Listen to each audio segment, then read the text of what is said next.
Dans le cadre du projet Kotonga 2 financé par la France, le groupe de réflexion contre les violences basées sur le genre a échangé le samedi 11 octobre avec les filles de la communauté urbaine de Tiambanzassi et particulièrement ses élèves du collège et lycée Jean-Baptiste Tati-Loutard de cette contrée. Comme beaucoup d'autres localités, Tiambanzassi n'est pas exonéré de la délinquance juvénile, voire des violences sexuelles. Conscient que la violence au milieu scolaire freine l'épanouissement des jeunes, le secrétaire général de cette communauté urbaine, dans son mot introductif, a appelé les filles à tirer profit des thématiques développées. Vous avez manifesté, une fois de plus, votre indéfectible engagement en accompagnant les jeunes filles du district de Tiambanzassi à se prendre en charge elles-mêmes et se libérer des liens de dépendance d'avec autrui en vue d'un développement sur le plan moral et intellectuel.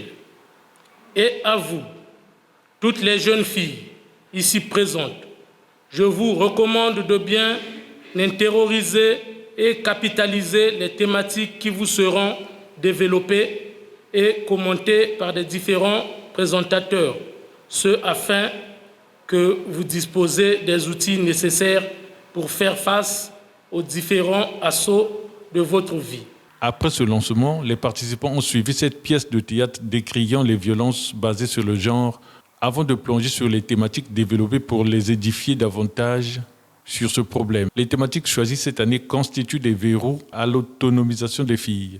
Pour cette année, nous avons tenu à revenir sur les thématiques qui constituent, j'ai envie de dire, des freins à l'autonomisation des filles, des freins au fait qu'à l'épanouissement des filles, on va dire ça comme ça, le problème de l'égalité. Elles comprennent, aujourd'hui en tout cas, elles ont compris que de la même façon qu'elles ont des possibilités d'aller à l'école, les garçons ont les mêmes possibilités. Donc nous sommes égaux en droit.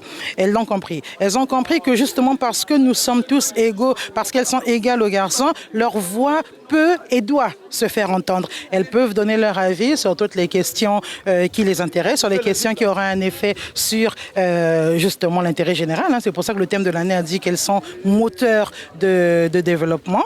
Et puis voilà, on a reparlé de cette question de violence parce que justement du fait des violences, beaucoup de filles n'expriment pas leur plein potentiel. Et c'est pour cela que nous sommes venus ici, que nous avons tenu à passer la journée de la fille ici, dans le cadre du Kotonga. Et nous sommes contents parce qu'en plus, il y a eu une belle participation. Je pense que le message est bien passé. Cette rencontre et les thématiques développées ont davantage édifié les participantes. Leurs connaissances sur l'autonomisation ont été renforcées. C'est une bonne chose. Autant que jeunes filles, nous devons être autonomes et savoir ce qu'on veut vraiment être dans la vie en fait. Nous devons avoir des rêves, nous devons avoir le droit de s'exprimer, de parler. C'est une bonne initiative de voir que dans notre pays, le Congo, il y a ces genres d'événements, des moments de partage, des moments où l'on peut s'exprimer en tant que jeune fille.